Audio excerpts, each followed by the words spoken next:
Hey there once again and welcome back to Insight Check. Today's video is going to be another Roll20 tutorial and we are going to be discussing a tip that's going to be making your life as a DM so much easier. What we're talking about today are the use of advanced hotkeys. Truthfully, I cannot stress the value of this enough. I spent so long actually just using a mouse and clicking on all the different things, and I cannot emphasize how much of a dramatic improvement just getting comfortable with the hotkeys will make to your entire Roll20 experience. It'll make your game feel so much more seamless. So let's just jump on into it.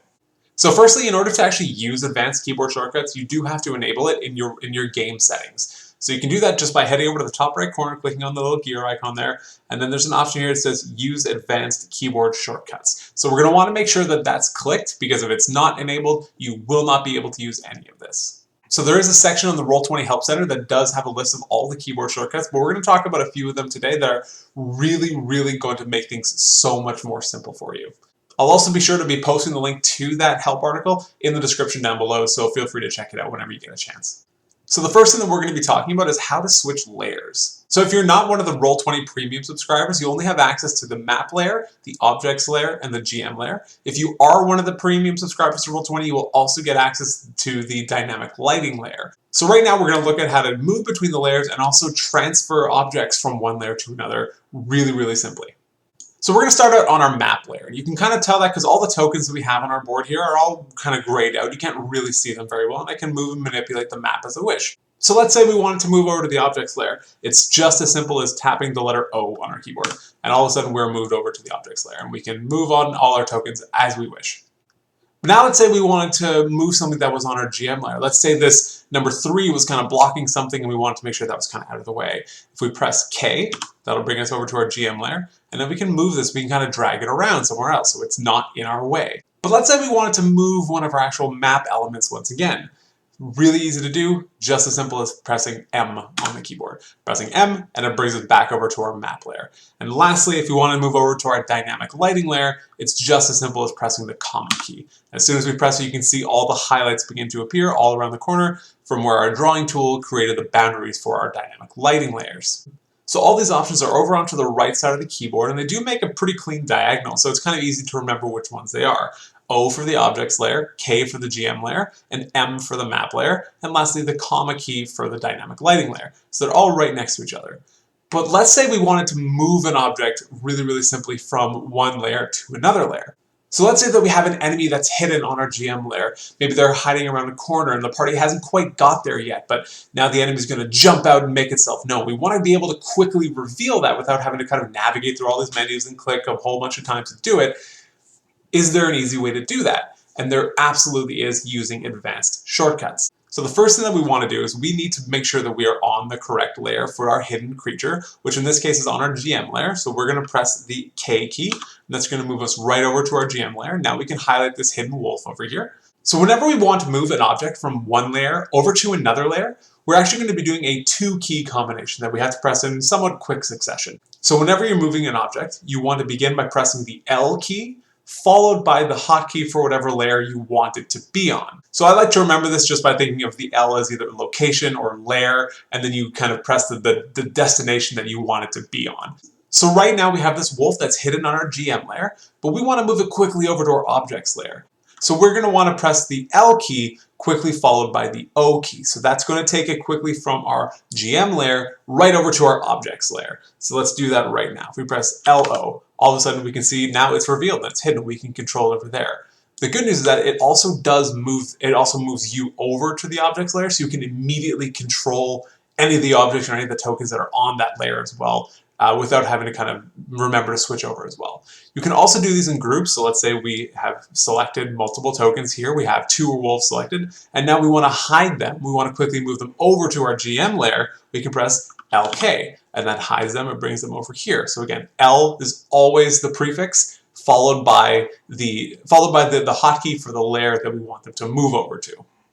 Alright, so now that we've got all that figured out, and to be totally honest, those are probably the most important ones that you're going to be using constantly, but let's take a look at some of the other really valuable ones. So another one that I use a lot in my sessions are the draw tools. I use them to kind of to create status indicators, or if there's some area that's covered by a wall of fire, for example, I like to kind of draw that to make sure that my party and as well as I know what's there and kind of remember what's there. So obviously in Roll20 we have access to 3 different drawing tools. We have the Freehand tool, the Shape tool, as well as the Polygon tool. So again, this is going to be one of those 2 key combinations. Every single one of them is going to start with the letter F followed by another letter. So if we want to get over to the Shape tool, it's a quick press of F and then R. So FR, and then all of a sudden we can draw our rectangles, we can do whatever we want there. And of course you can change whatever you want your settings to be, the color, the size, the shape, etc. over here in the top left corner. But let's say you want to do more of a freehand draw tool, you can do that with FF, and that'll bring us to our draw tool. We can just do whatever we want. And lastly, we have our Polygon tool, and we can do that with a quick press of F and then G. So here you can see we can draw all we want. We can right click, stop it. Let's say if we want to get rid of these quickly, there's another advanced hotkey that we have. Just quickly press the letter S. All of a sudden we can then just select all of this and we can just delete them all by pressing the backspace key just in one quick movement. Alright, so the last one that I use in my games all the time and you'll probably also want to know about is how to quickly measure things. We do a lot of measures to make sure that our attacks are within range or to make sure that we have the exact correct distance for movement and all that kind of thing. So Roll20 gives us a number of different ways of measuring. We're going to look at each one of those. So again, this is another 2 key combination. It begins with the letter Q and then followed by either 1, 2, or 3. So if we press Q1, that'll give us access to the snap to center measurement. So if we press Q1, you can see here we have our token and it's always going to snap to the center of every single square. Next up we have our Q2 and that's going to be snap to corner. So if we press Q2, we can see it automatically goes to the top left corner of our token and it'll always snap to a corner on whichever individual square that we're looking at. And lastly, we have Q3, and this is just going to be the sort of free-form measurement. So that it's not going to snap to anything, it's just going to be measuring to any particular distance that you want. So Q3, and then we can just sort of measure it anywhere that we want. It's not going to be snapping anywhere, it's just it's sort of an arbitrary line measurement for you. So another option that Roll20 gives us is the ability to hide our measurements. And this is something that can be incredibly useful as a DM if you're kind of plotting out a turn, you're plotting out movement or a spell radius, and you want to make sure your party doesn't know exactly what you're thinking or what's going on.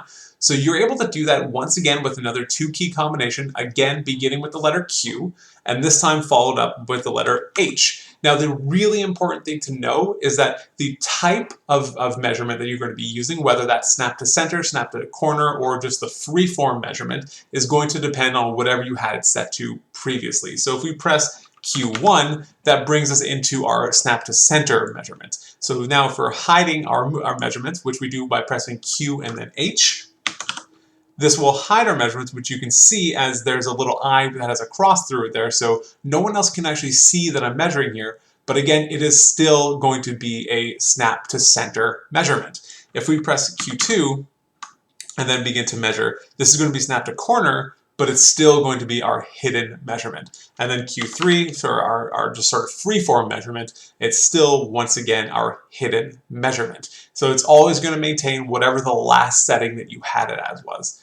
But let's say now we want to actually reveal our measurements, just as simple as pressing QS. So QS, and now again, this will retain whatever the last setting. The last thing I measured was in freeform, so this will be showing our measurement, but it's again in the freeform setting. If I press Q1, this is going to be our snap to center once again, but it's also going to be revealed. Alright, so that's it. That's a quick look at some of the advanced hotkeys. Please let me know if you do enjoy this type of content. Please leave a comment down below and remember to like and subscribe. It does significantly help. I really want to know what you guys are thinking about. So please let me know down below. Otherwise, like I said before, I will also be leaving a link to all the advanced hotkeys in the description down below. But otherwise, take care.